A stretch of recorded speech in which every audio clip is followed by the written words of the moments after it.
Good afternoon, everyone. It's a pleasure to have you here today. Restaurant business, one of the oldest business in mankind, is both a very simple business to start and also a difficult business to start and operate. It's simple because every single one of us know how to cook food to some level. And we think because of that, we can start a business and do the same thing in a restaurant operation and sell our food. But in reality, it's one of the most difficult businesses to get going and operate. Here's why it's difficult. It's difficult because the product you serve is highly subjective. It's subjective because the same dish served to two people results in two different reactions. You have the first person giving you a 5-star review. The second person tasting the same food gives you a 1-star review. And of course, everybody today is very empowered, right? They sit behind the computer and they feel like by pressing a button, they can express their opinion, not realizing that as a result of that, they could have ruined the reputation of your brand and potentially damaged your business for a long time. The restaurant business is also extremely difficult to start and operate because it's highly competitive. What does that mean? There isn't a shopping center that you can point to me, that you can show me, that doesn't have at least 2 restaurants inside it. There isn't a metropolitan city that you can name me, a big city that you can name me, that you can take 20 to 30 steps and you don't find a restaurant to your right or to your left. Restaurants are everywhere these days. And as a result of that, of course, that has worked very well for the consumer. It's driven the prices of dishes and meals down because of its competitive nature. But it's hurting you because as the inflation rises and you need to raise prices on your menu items, you certainly can't do it because the restaurant next door is going to be highly competitive to you.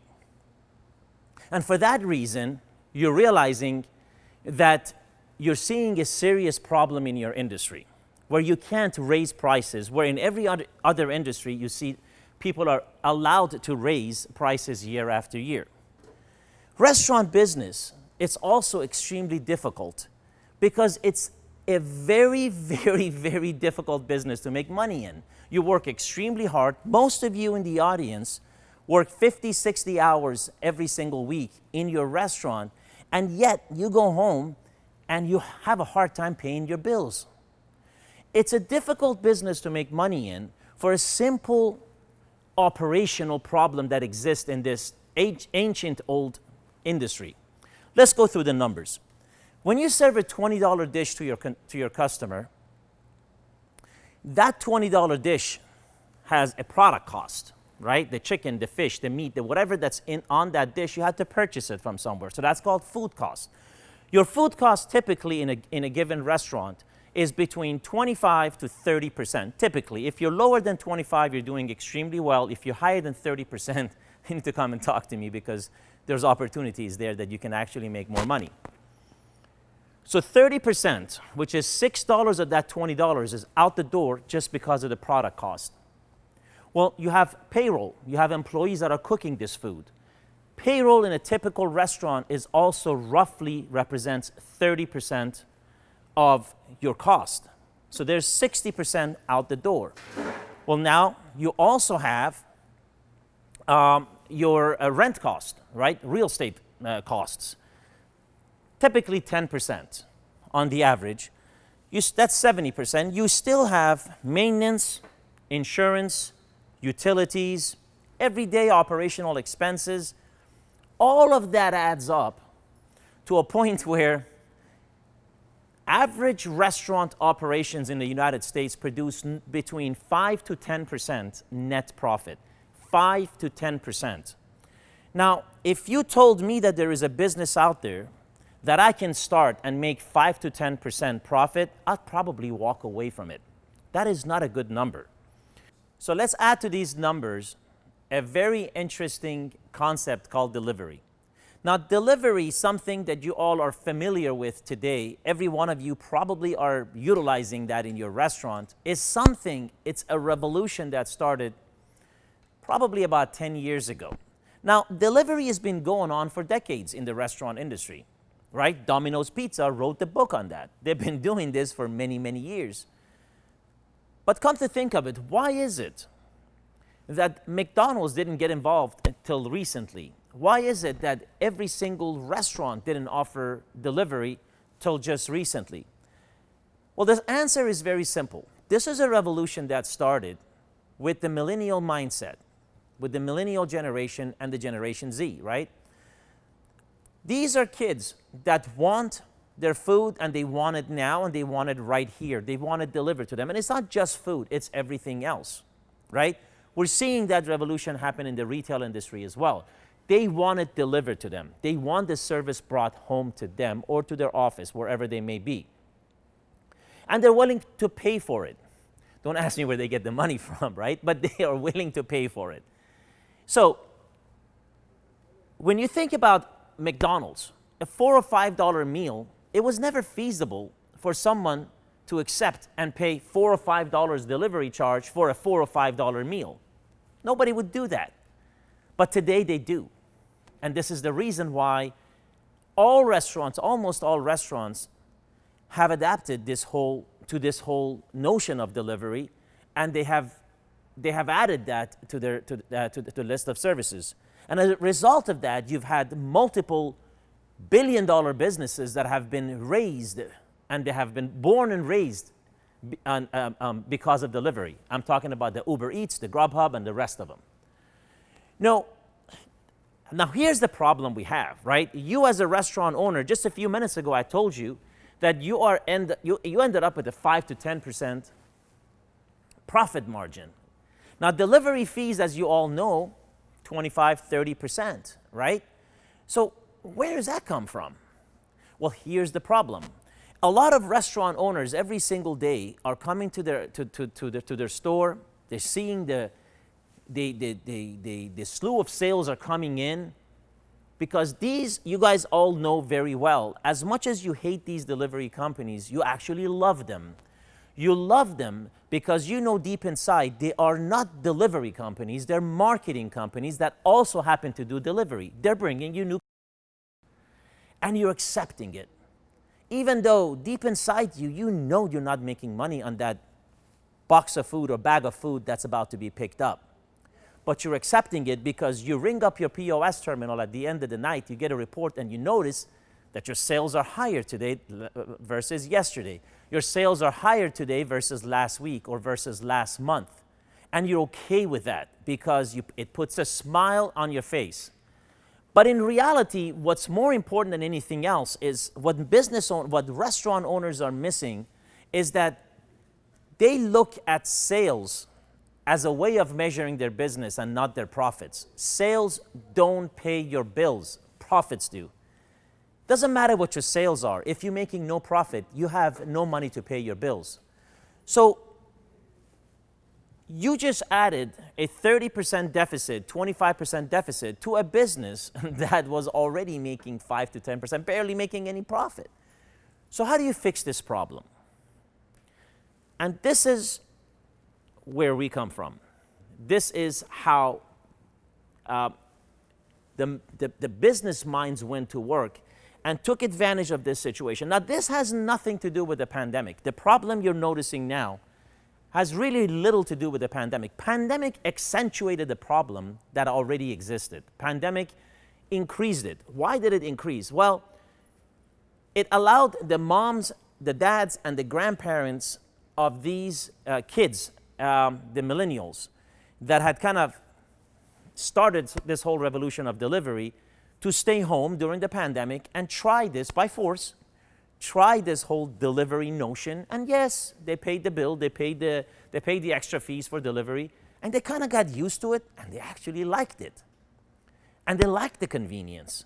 So those parents and grandparents are now a product of this whole thing. They've actually adopted this whole thing into their whole mindset. So when the pandemic is over, in other words, post-pandemic, you're not going to see much of a difference. You saw delivery percentage versus your sales started off at 10% perhaps 2 or 3 years ago to probably 30% last year. And this year, on track to be 40, 45%, but you're seeing it to be 70, 75% of your sales sometimes because of the pandemic. But in reality, that trajectory is going to continue to go up, and it's going to eat into your dine-in revenue. So how do you fix this problem? So the answer is very simple. It's called ghost kitchens, right? So what is a ghost kitchen? So ghost kitchens have multiple definitions, right? There are multiple definitions for a ghost kitchen. In reality, a simple way of ghost kitchen is to make your restaurant more efficient and produce the products that you provide to your customers in a more efficient way.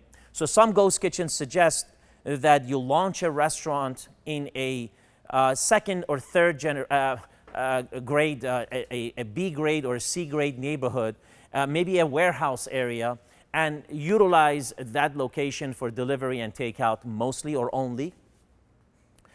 And the only ghost kitchen system that actually works and works efficiently is one that offers you a revolutionary idea of adding well-known restaurant brands, menu items to your existing operation. So whatever restaurant you're operating today, what if you added a brand that's well recognized in your city or nationwide, and their menu to be cooked in your kitchen for takeout and delivery? In other words, you continue to operate your restaurant as it is. Nothing changes. Your sign stays, everything stays. For those people that are coming into your dining room, they're not seeing a difference. But in the back, you're also cooking food from another restaurant. Now, another restaurant is very important because there are some ghost kitchen operators that provide you with virtual brands. What's a virtual brand? A virtual brand is a made-up brand. In other words, they get a chef, he whips out 2 or 3 or 4 or 5 different menu items, he puts a brand on it, he calls it Johnny's Pasta, or whatever you want to call it, and you operate that out of your kitchen, right? Well, there's a problem with these virtual brands, and this is the reason why they're not doing so well. We live in a world where we go back to the millennials and we go back to the concept of shopping today, right? We want verification. Everybody wants verification. And you're seeing that happen in the retail industry as well, right? More people are buying from Amazon. More people are doing e-commerce as opposed to walk into a store because you want to know what everybody else says about that product before you purchase it. Same thing with food. When we go on Uber Eats and we see a brand new brand we've never heard of and we see their burger there, why would I order this burger if I can order it from a brand that I fully recognize? Why would I not be able to verify what this brand is all about? In other words, what people want to do is they want to go to that Instagram page. When they see Johnny's Pasta or whatever they see, they're going to go on Instagram and see if they can see some pictures, real pictures that people have posted right before they take a bite into that burger, right? Or whatever it is that they're eating. But guess what? This virtual brand doesn't have it. There is no social media for it. They want to see reviews. They want to see what everybody else says about this product. Well, guess what? There are no reviews for this. They want to go to the website. Well, guess what? There is no website for it. People don't buy. They're going to move on to a brand that they're very comfortable with, okay? And this is the reason why virtual brands don't work in a ghost kitchen operation. If you're a restaurant owner, your best bet, your only bet, is to add a known, recognized brand into your restaurant, right? So these brands already have thousands of reviews online. These brands already have a nice website that has an authority on Google. These brands have a social media with hundreds, if not thousands of followers with all kinds of great verification and pictures and what have you. So therefore, the minute you put these brands in your kitchen, the minute you go live with it, sales begin to come in, okay? Sales begin to come in. So think about it this way. If you launched a McDonald's across the street from somewhere that doesn't have a McDonald's, immediately sales come in because people recognize McDonald's. The minute they open the doors, people come in. It's the norm. We're used to a brand that we're comfortable with. Combo Kitchen is a company. It's the only company that provides you with that solution. Combo Kitchen has a licensing agreement with many famous, recognized brands, both regionally in your city as well as nationwide, national brands. And what they do is they put this brand, 1, 2, 3, or 4 of these brands in your kitchen. You can have multiple brands, by the way, depending on the size of your kitchen and the capability of the equipment that you have in your kitchen. You put this into they put these brands into your kitchen. They come in and they teach you and your staff how to prepare the food from these menu items. Combo Kitchen sets you up on all delivery platforms, and sales begin coming in. Now, let's talk about these sales that are coming in. The sales that are coming in from these new brands, let's go through the numbers once again. You don't have payroll cost. Why? Because you're already paying for your employees. These are employees that are not working efficiently because there are times that are standing around waiting for an order to come in, right? Normally in your restaurant. But with this, now they're busy. So you're making your employees more efficient. So no payroll cost, no real estate cost because you already have a restaurant, no insurance and maintenance and utility costs because you're already paying for that. So the only cost you really have is your food cost. Like I said, anywhere between 20 to 30%. And you have the delivery cost, anywhere between 20 to 30%. And of course, some small royalty has to be paid to these brands that are putting their know-how, their branding and everything in your kitchen and giving you the key to drive it, right? So add all of that up. You're coming up with a 40 to 45% net profit. Ladies and gentlemen, now you have a real business. A business that produces 40 to 45% net profit is a real business. Okay? So you turned an operation that was making 5 to 10% and then you added delivery to it and you went negative to an operation that is lean, mean, working machine, making you 40 to 45% net profit. Once again, profit is what pays your bills, not sales. In this case, you have both sales and profit. So you were able to turn a business that you probably you were thinking about closing it down, you were thinking about how you can, get to the next stage of your life. And this is the only solution, right? This is the only solution. The solution is to add this to your existing operation, to add multiple brands to your existing operation and do this. Now, also as an entrepreneur, right? If you wanted to open a restaurant, I have news for you, ladies and gentlemen. The single operation restaurants, single food operation, single brand operation restaurants are gone. Now, whether it's this year, next year, but you're seeing a decline in sales for all restaurants, right? Because of all the competitiveness and everything else that I talked to you already. This is a revolution that has started. You either join this revolution, you either do something different, or you're going to suffer the consequences as a restaurant owner. As you all know, unfortunately, because of the pandemic and all the changes, and again, everything that's going on in the restaurant industry, it is estimated that a high percentage of restaurants will no longer be here next year. So in closing, ladies and gentlemen, restaurant owners, entrepreneurs, this is the message I have for you. The restaurant industry has been operating the same way for hundreds, if not thousands of years. The same way. The evolution that we've seen in every other sector never really happened to the restaurant industry. It's been operating the same way. But our lives have changed. The technology that has created a difference in our culture has changed our lives and the way we do business, the way we shop, the way we eat. You either join this revolution and change your operational guidelines, the way you operate your business, or you're going to suffer. So, ladies and gentlemen, if you want an ordinary result, continue doing the ordinary operation. If you want and expect an extraordinary result, then take an extraordinary step. Thank you very much.